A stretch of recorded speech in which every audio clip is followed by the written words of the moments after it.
कितने प्रकार का होता है? दो प्रकार का। अच्छा, जनन क्या होता है बताओ भाई, इन लोगों को नहीं पता होगा। जनन, जनन जानते हो क्या होता है? कोई नाम सुना है जनन? है जनन का मतलब ये कि संतान उत्पत्ति करना। क्या करना?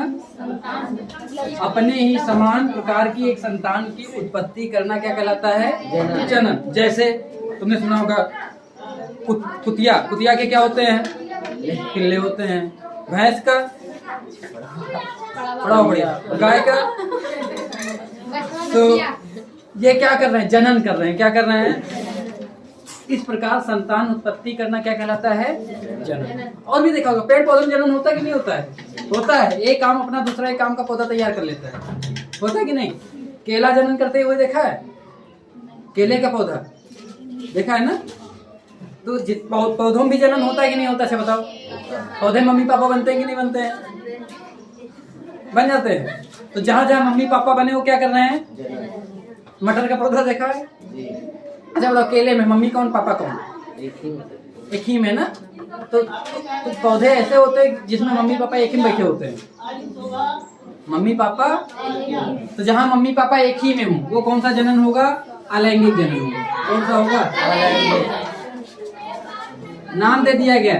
और जहाँ मम्मी पापा तुमको अलग अलग दिखे वहाँ पे तुमको, तुम्हारे घर में मम्मी पापा अलग अलग है कि एक ही में?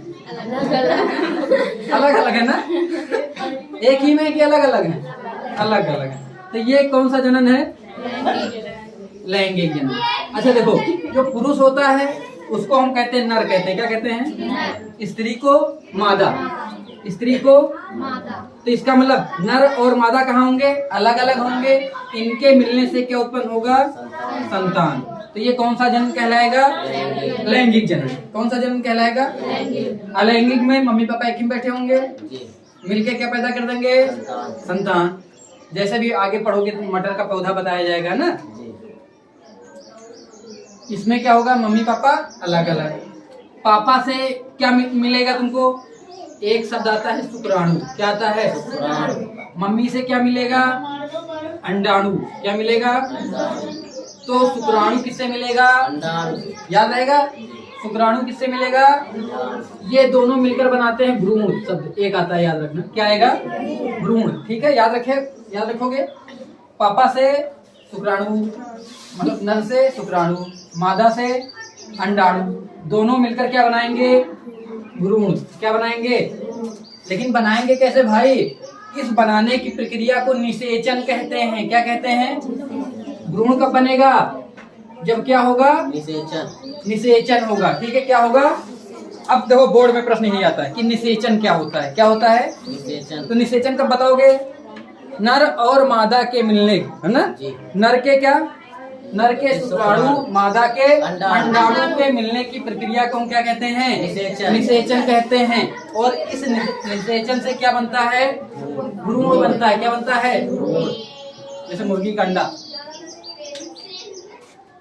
जिसमें बच्चे का क्या होगा? विकास। तो उसकी एक प्रक्रिया, पहले क्या बनेगा?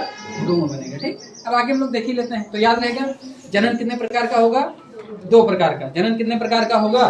दो प्रकार। और याद रखना प्रकार का तो दो होगा, लेकिन जो बच्चा होगा वो तैयार कहाँ होगा?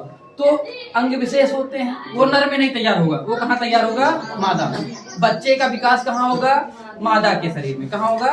ना कि नर के शरीर में। कहीं सुना कि जो है रमेश मम्मी बनी, रमेश के टिंकू हुआ है? नहीं हुआ ना। तो किसके होगा? बोलो, मादा के। याद रहेगा सबको। क्यों? क्योंकि इस भ्रूण के विकास के लिए, किसके विकास के लिए? ये जो भ्रूण है ना, बड़ा होकर बच्चा बन जाएगा। चिंटू तैयार होगा कहाँ से? भ्रूण से। ठीक है, लेकिन तैयार कहाँ होगा? मादा। क्यों? क्योंकि इसके विकास के लिए जो भी कंडीशन चाहिए वो कहाँ पे है? मादा। ठीक है, कहाँ कैसे हैं अभी हम लोग देखते हैं। पहले क्या देख लेते हैं? कौन सा जन्म तंत्र देखना हमको? बोलो, नर जन्म तंत्र। सबसे पहले कौन सा देखेंगे? तो मैं एकदम मिटा देता हूँ। याद रहेगा जन्म दो प्रकार का होता है। कौन कौन सा? लैंगिक जनन और अलैंगिक जनन। अलैंगिक जनन हम लोग पढ़ चुके हैं ना। पिछली क्लास में तुम लोग नहीं आए तो थोड़ी दिक्कत होगी। बात नहीं अरे भैया सबसे पहले क्या पढ़ेंगे? नर जनन तंत्र। हेडिंग डालो भैया, नर जनन तंत्र।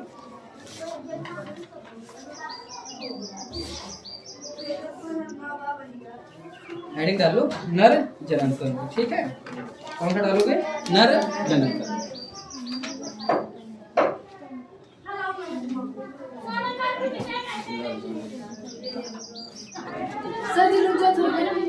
नर जनन तंत्र। तो देखो जितने भी जीव होते हैं, ठीक है, सभी जीवों में जनन के लिए मतलब बच्चे पैदा करने के लिए एक विशेष तंत्र होता है जिसे हम क्या कहेंगे? जनन तंत्र। नर में होगा तो उसे क्या कहा जाएगा? नर जनन तंत्र। जो मादा में होगा उसे क्या कहेंगे? मादा जनन तंत्र, ठीक है। तो सभी जीवों में किसके लिए? संतान उत्पत्ति के लिए या जनन के लिए? सभी जीवों में जनन के लिए उपलब्ध विशेष तंत्र या इसको सिस्टम भी कह सकते हो, तंत्र को जनन तंत्र कहते हैं। नर में नर जनन तंत्र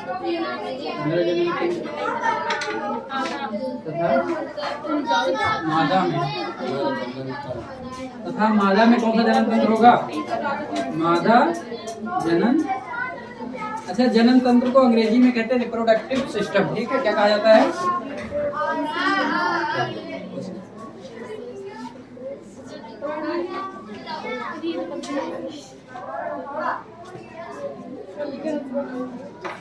मादा जनन तंत्र।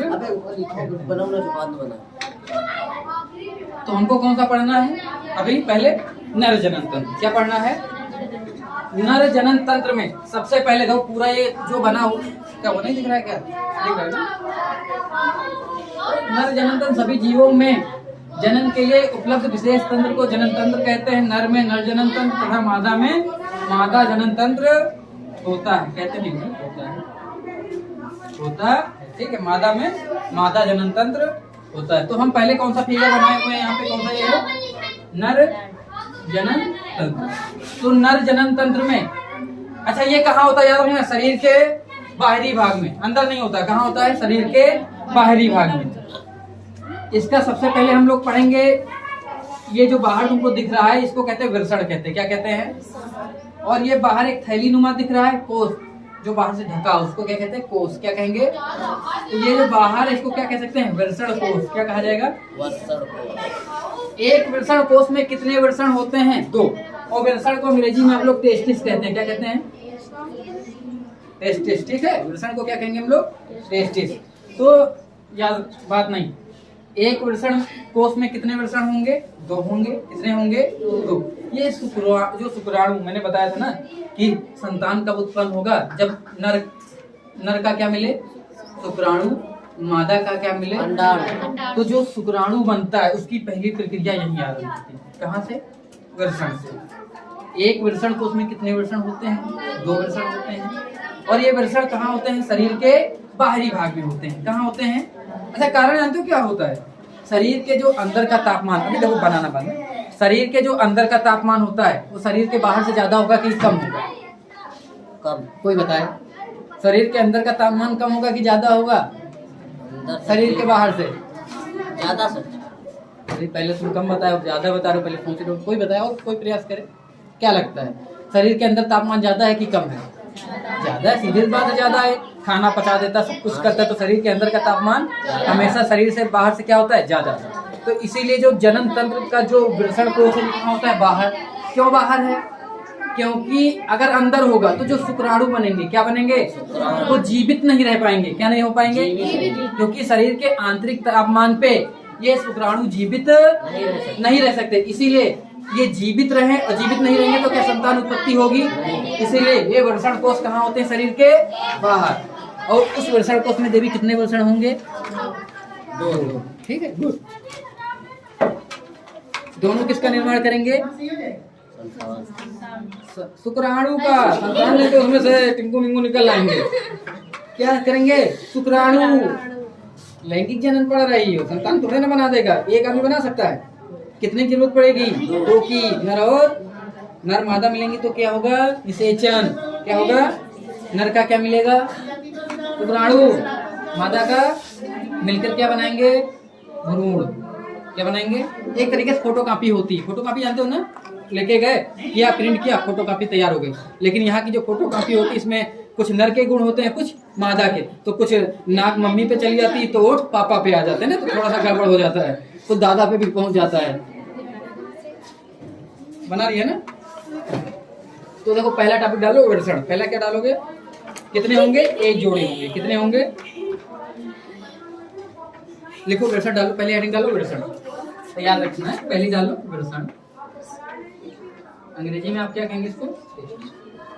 तो विरसण में लिख लो, मैं ऐसे ही बोले दे रहा हूँ। लिखो, अभी हम जाएंगे। हाँ सर जी बोलो। लिखो विरसण में लिखो, कितने होते हैं? एक जोड़ी ना, तो मतलब भी एक जोड़ी। तो लिखो विरसण मनुष्य में एक जोड़ी। विरसण मनुष्य में एक जोड़ी। सब नंबर बढ़ाने के लिए होता है, रंग रूप इसका सब कुछ क्या लिख दो ना। में एक जोड़ी, एक जोड़ी, हाँ एक जोड़ी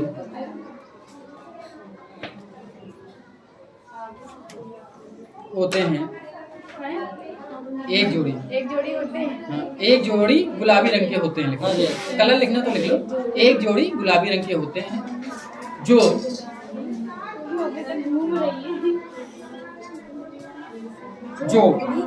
अच्छा, कितने जोड़ी मैंने विरसण बताए? एक जोड़ी। अच्छा, ये किसमें होते हैं? यहाँ देख के बताओ। वर्षण कोश। वर्षण नहीं, विरसण। तो लिख लो, ये विरसण कोश में सुरक्षित रहते हैं। ये विरसण कोश में, अरे तुम तो बना लेना यार, दो होते हैं इसके अंदर, बड़ा गंदा बना हुआ है ना। ये शुरुआत से बोलना है कि ये विरसण कोश में सुरक्षित रहते हैं। ये मतलब क्या? विरसण कहाँ सुरक्षित रहेंगे? विरसण कोश में। बस इस लंबाई चौड़ाई मोटाई भी लिख लो भैया। लिखो विरसण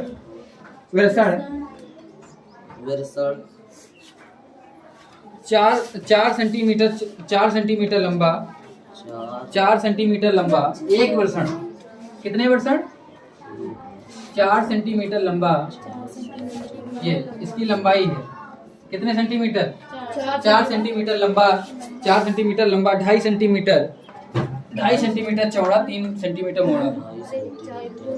2.5 सेंटीमीटर चौड़ा, 2.5 सेंटीमीटर चौड़ा, 3 सेंटीमीटर मोटा होता है।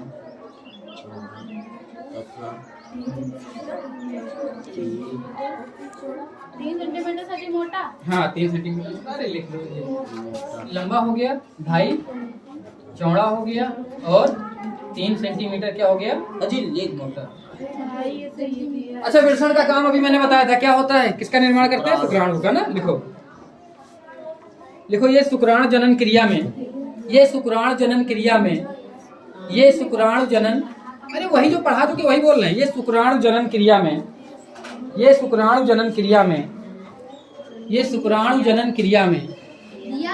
क्रिया में किसका निर्माण करेंगे? शुक्राणु का। लिख लो, हाँ शुक्राणु का निर्माण। और ये लाइन मैं नहीं लिखा रहा हूँ, देखो बुक में लिखी हुई वही, कि ये शरीर के बाहर क्यों होते हैं। सबको पता हो गया है क्यों होते हैं? कि लिखाना पड़ेगा? क्या हुआ, निकल आ गया। ये क्या होता है? ये शुक्राणु जनन क्रिया में। अच्छा बताओ, बाहर क्यों होते हैं? सब लोग बता दो, लिखाएंगे नहीं। विरसण बाहर क्यों होते हैं? लिखाएंगे नहीं, खुद अगर जरूर मन होगा तो लिख लेना बोर्ड में। अभी मैंने बताया था विरसण कहाँ होते हैं? शरीर के बाहर। क्यों होते हैं? क्योंकि शरीर के अंदर का तापमान ज्यादा, बाहर का कम। जो शुक्राणु कहाँ बनते हैं? विरसण में। जी। और इनको तापमान थोड़ा कम चाहिए शरीर के हिसाब से। शरीर के अंदर 2-3 डिग्री क्या होगा? ज्यादा। उतने में शुक्राणु क्या हो जाएंगे? नष्ट हो जाएंगे। क्या हो जाएंगे? उस नष्ट होने से बचाने के लिए कहाँ होते हैं? बाहर। ठीक है, इसको लिखना चाहोगे कि ना लिखो ना? बोर्ड में मन करे तो लिखना है, ठीक है। कारण पता हो गया है तो बाहर होते हैं।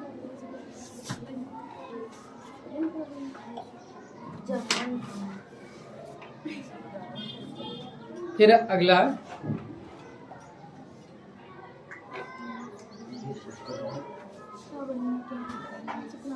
अगला लिखो शुक्रवाहिनियां। शुक्र वाहिनियाँ।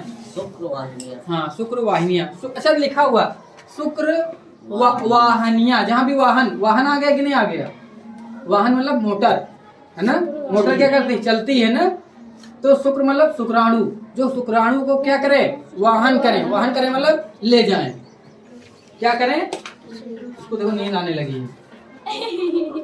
दूसरा क्या पढ़ रहे हो, शुक्र वाहनिया, शुक्र वाहनिया, तो शुक्र वाहनिया मतलब हाँ वाहनिया, ठीक है वो ठीक, कोई दिक्कत नहीं। अरे वाहिनिया वो ठीक, वाहनिया वाहिनिया ठीक, उसमें मात्रा में ना जाए, अलग अलग बुक में मिल जाएगा, कोई दिक्कत नहीं।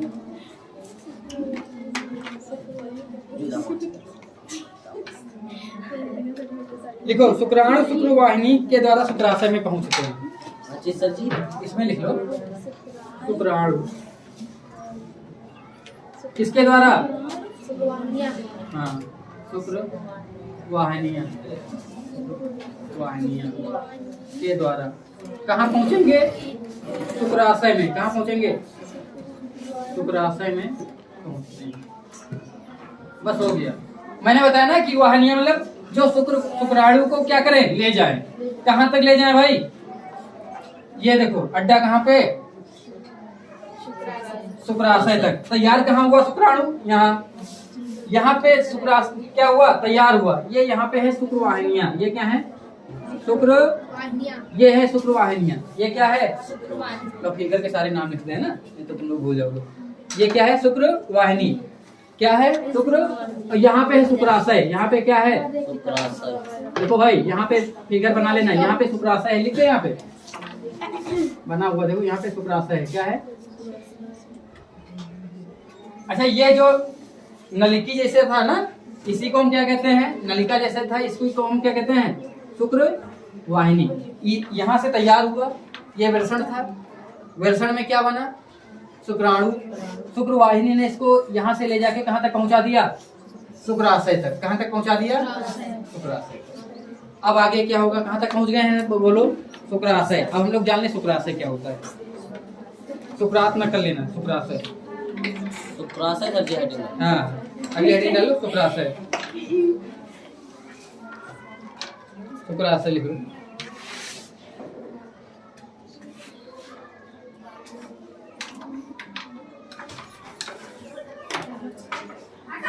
लिखो शुक्राशय में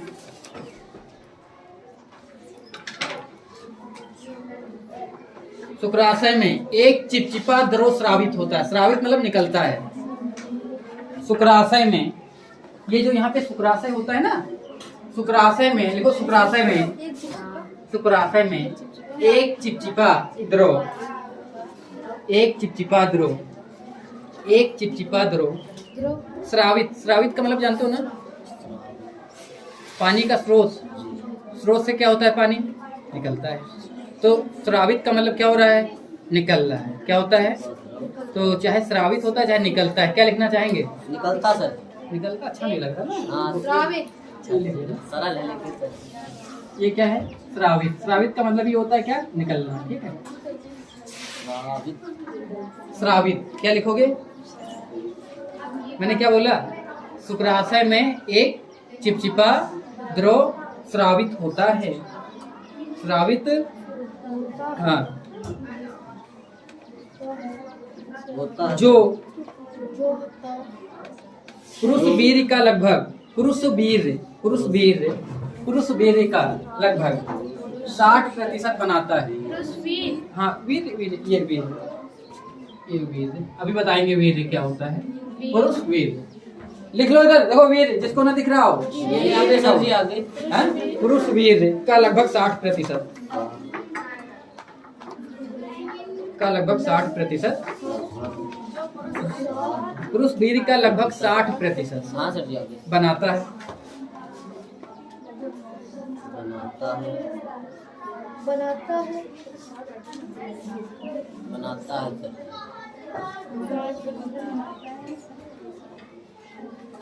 एक लाइन और लिख लेना, शुक्राशय, शुक्राशय से निकलने वाली, शुक्राशय से निकलने वाली नलिका शुक्रवाहिनी के साथ मिलकर, थोड़ा सा इधर मिटा दें, हैं? शुक्रवाहिनी शुक्रवाहिनी सर जी। शुक्रवाहिनी के साथ मिलकर, के साथ मिलकर, के साथ मिलकर सेकलन, सेकलन, सेकलन लिखो, सेकलन, सेकलन का मतलब ये होता है यही, सेकलन नलिका के साथ मिलकर किस नलिका का निर्माण करती है, किसका? सेकलन। सेकलन मतलब होता है कि वही कि दोनों मिल जाएंगी, फिर एक चौड़ी नलिका होगी और उससे वो जो बीज बनेगा वो निकलेगा आगे, ठीक है? सेकलन, सेकलन, सेकलन तो सेकलन नलिका का निर्माण करती है। दोनों कहाँ पे इकट्ठा हो जाएगा? इसी नलिका के पास पहुंच जाएगा। कहाँ पहुंच जाएगा? अच्छा बताओ, मनुष्य के वीर्य का शुक्राणु जो पहले शुक्राणु जो बना था वो शुक्रवाहिनी के साथ पहुंचकर कहाँ पहुंच गया? शुक्रवाहिनी में टहलते हुए कहाँ पहुंच गया? शुक्राशय तक। शुक्राशय से क्या निकल रही है? एक छोटी सी, देखो शुक्राशय में एक चीज स्रावित हो रहा था, क्या? देखो मैं फिर से रिपीट कर दे रहा हूँ, फिर से मैंने कहा हम लोग कौन सा जनन तंत्र पढ़ रहे हैं? नर जनन तंत्र। नर जनन तंत्र में सबसे बाहर हमने क्या पढ़ा? वृषण। वृषण कितने जोड़ी होते हैं? दो जोड़ी हो, एक जोड़ी होता है, दो होते हैं, एक जोड़ी होता है। तुम लोग तो पूरा बोले बदल दोगे इसका। कितने होते हैं? एक जोड़ी, जो किसमें सुरक्षित होते हैं? वृषण कोष में। ये किस रंग का होता है? गुलाबी रंग का होता है। कितने सेंटीमीटर चौड़ा? 4 सेंटीमीटर लंबा, 2.5 सेंटीमीटर चौड़ा और 3 सेंटीमीटर मोटा। यहाँ पे क्या बनता है? शुक्राणु बनता है। ये शुक्राणु इस शुक्रवाहिनी से होते हुए कहाँ पहुँच जाता है? शुक्राशय में। कहाँ पहुँचता है? शुक्राशय में एक पीले रंग का, वही जो मैंने बताया ना, एक जो चिपचिपा द्रव स्रावित होता है। क्या स्रावित होता है? चिपचिपा द्रव, जो मनुष्य के वीर्य का लगभग कितने % निर्माण करता है? 60%। कितने %? 60% बन गया। कितना बचा? 40। वो भी आगे बनेगा। कितने %? 60%। ये शुक्राणु किससे मिला? इस चिपचिपे पदार्थ से। अब शुक्राणु किसके अंदर हो गया? चिपचिपे घोल के अंदर मिल चुका, बढ़िया ना, तैयार हो गया। अब यहाँ इस शुक्राशय से एक छोटी नलिका निकलती है। कौन सी निकलती है? छोटी सी नलिका। ये देखो, ये छोटी सी नलिका है, ये यहाँ आगे खुलेगी। तो इससे क्या निकलेगी? छोटी सी नलिका। जो कहाँ पे गया? ये जो हम लाए थे, अभी क्या लेके आए थे? शुक्रवाहिनी। शुक्रवाहिनी के साथ मिलकर किसका निर्माण करेगी? सेकलन नलिका का। शुक्राशय से जो कौन सी नलिका निकली? छोटी नलिका। किसके साथ मिलेगी? शुक्रवाहिनी वाली, शुक्रवाहिनी के साथ मिलेगी और दोनों मिलकर यहाँ पे क्या बनाएंगी? सेकलन नलिका। ये कौन सी नलिका हो जाएगी? यहाँ पे ये कौन सी नलिका है? अच्छा, क्यों? क्योंकि यहीं से श्रृंखलित होगा। श्रृंखलित मतलब होता फिसलना, क्या होता? आगे बढ़ना। तो अब यहीं से दोनों मिलकर आगे बढ़ेंगे। क्या बढ़ेंगे? अब कितना % बन चुका है? 60%। तो अब डालो अगला।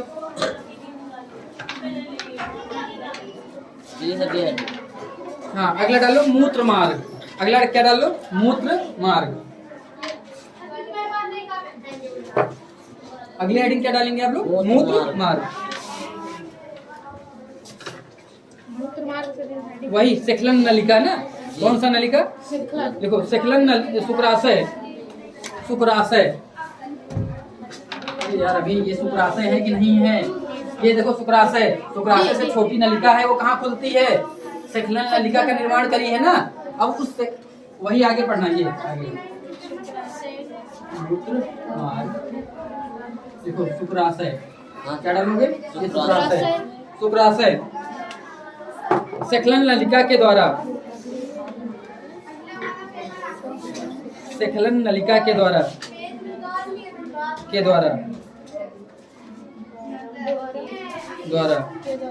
मूत्र मार्ग में खुलता है।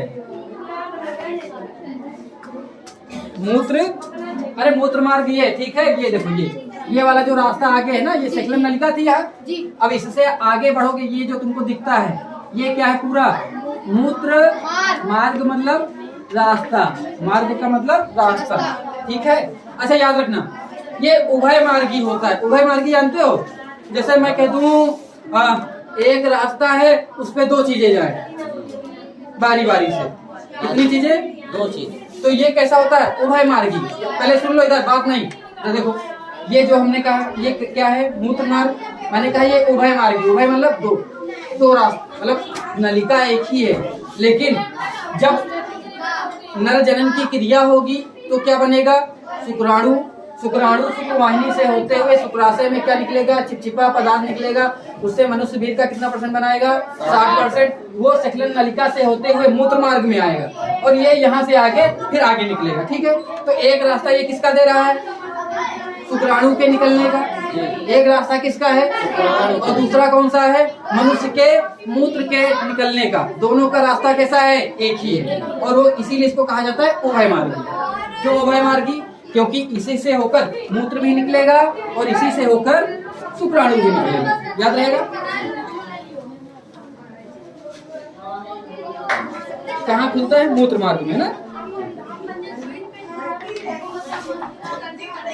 और जहाँ पे खुलता है, जहाँ पर उसको हम लोग क्या कहते हैं, सिसिन कहते हैं। क्या कहते हैं, मुंड कहते हो या सिसिन कहते हो, क्या कहते हो, मुंड कहते हो या सिसिन कहते हो। ठीक, याद रहेगा।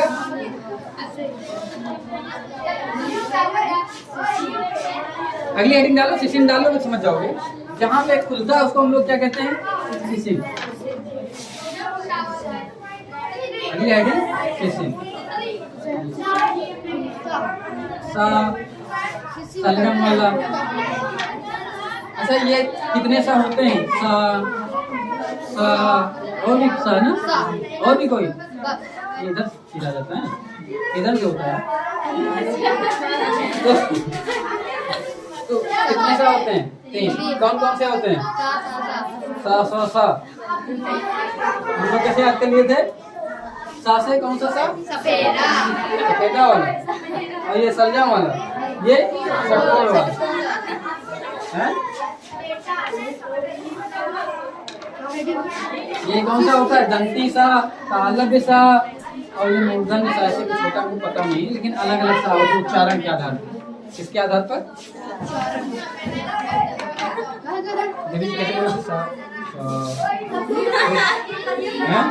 एक सा अगर एकदम लगेगा पूरा फाड़ के आ रहा है, वो कौन सा षटकोण वाला। बोले किसी डाल दिया ना, लिखो।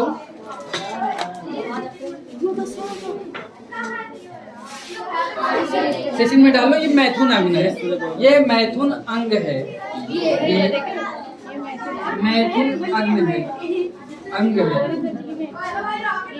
बस इतना डालो। अब ये समझ जाओगे, ये जहाँ से ये क्या मूत्र मार्ग खुलता है ना, उसी के सिरे को हम लोग क्या कहते हैं, शिश्न कहते हैं ना। बस हो गया, क्या करोगे, बहुत ज्यादा नहीं। अच्छा एक लाइन और लिख लो। अच्छा हाँ लिख लो, एक लाइन और लिखो। शिशिन के अग्र छोर पर ही, शिशिन के अग्र देखो सबसे आगे ना, अग्र छोर पे ही मूत्र मार्ग खुलता है, मूत्र मार्ग खुलता है। शिशिन के अग्र छोर पर, शिशिन के अग्र छोर पर मूत्र मार्ग खुलता है, मूत्र मार्ग खुलता है। ठीक है, बात तो नहीं लगती, कब लगती है।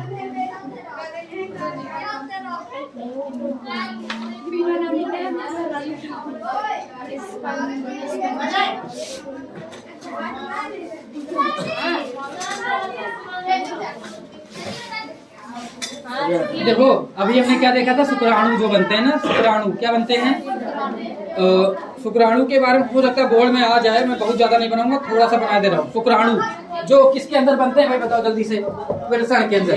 किसके अंदर बनते हैं, तो जो वृषण के अंदर, ये देखो इसके अंदर कुछ सहायक ग्रंथियां होती है, जिसमें से एक ग्रंथि आती है प्रोस्टेट ग्रंथि। कौन सी, इसके बारे में बाद में हम लोग पढ़ेंगे, बात नहीं उधर क्लास में।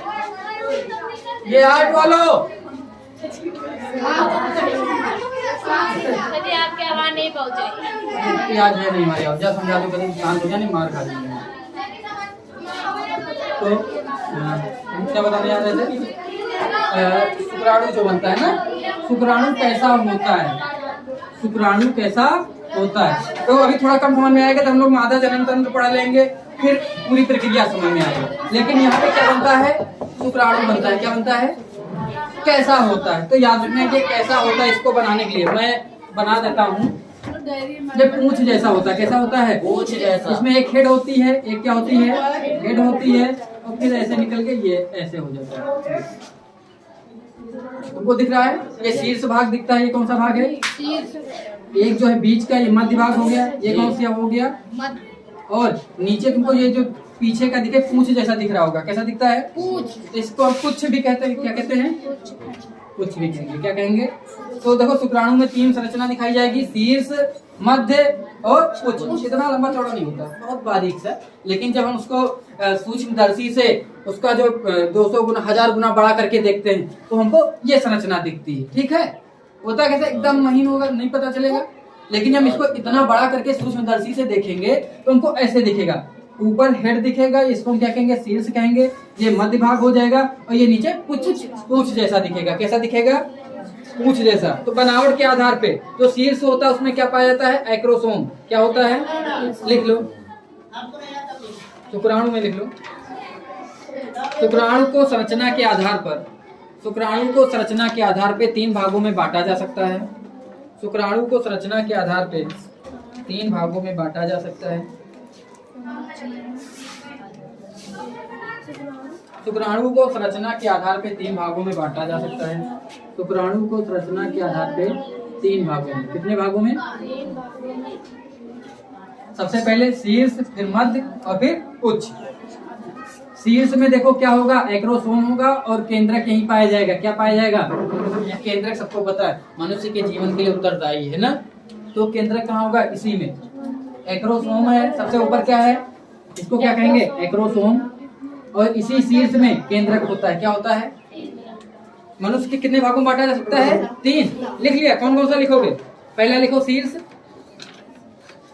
पहला लिखो शीर्ष,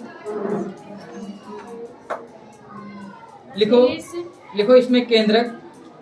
नहीं, लिखो शीर्ष में केंद्रक उपस्थित होता है। शीर्ष भाग में केंद्रक उपस्थित होता है। शीर्ष भाग में केंद्रक उपस्थित होता है।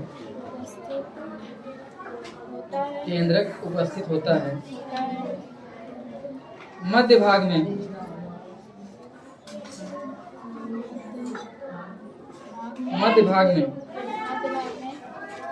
माइटोकॉन्ड्रिया होती है। माइटोकॉन्ड्रिया।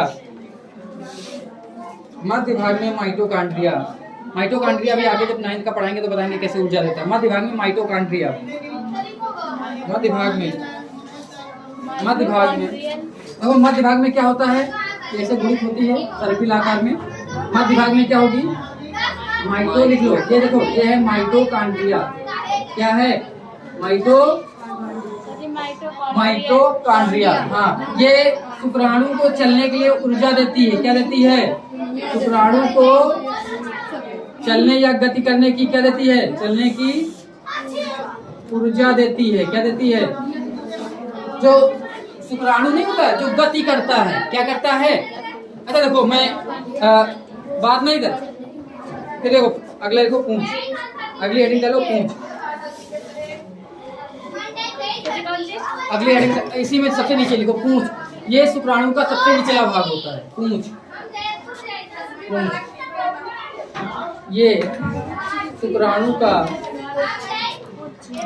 सबसे निचला है। वीडियो की तुम लोग भवन में किए थे, चल रहा है ना? हाँ ठीक है। शुक्राणु का सबसे निचला भाग, सबसे निचला। अच्छा, ये सबसे निचला भाग हम क्या कहेंगे? पूंछ। मध्य में मध्य भाग में क्या होता है? माइटोकॉन्ड्रिया, जो शुक्राणु को चलने की क्या देता है देवी? बताओ, ऊर्जा। शुक्राणु कैसे गति करे? अच्छा, मैं एक चीज बताता हूँ। अभी आप मादा जनन तंत्र पढ़ेंगे तो मैंने बताया था नर से क्या निकलते हैं? शुक्राणु। मादा से अंडाणु। मादा से क्या निकलेगा? तो मैं इधर वाला मिटा दूं, थोड़ा सा अभी जब पढ़ेंगे तो समझ में पूरा आएगा, लेकिन इतना समझो। मादा से क्या निकलेगा? ये अंडाणु। मादा से क्या निकलेगा? अंडाणु का आकार ऐसे ही होगा। देखो ये क्या है? ये है अंडाणु। ये क्या है? नर से क्या निकला है? शुक्राणु। मैं इसको ऐसे बना दूं, देखो ये ऐसे है ना,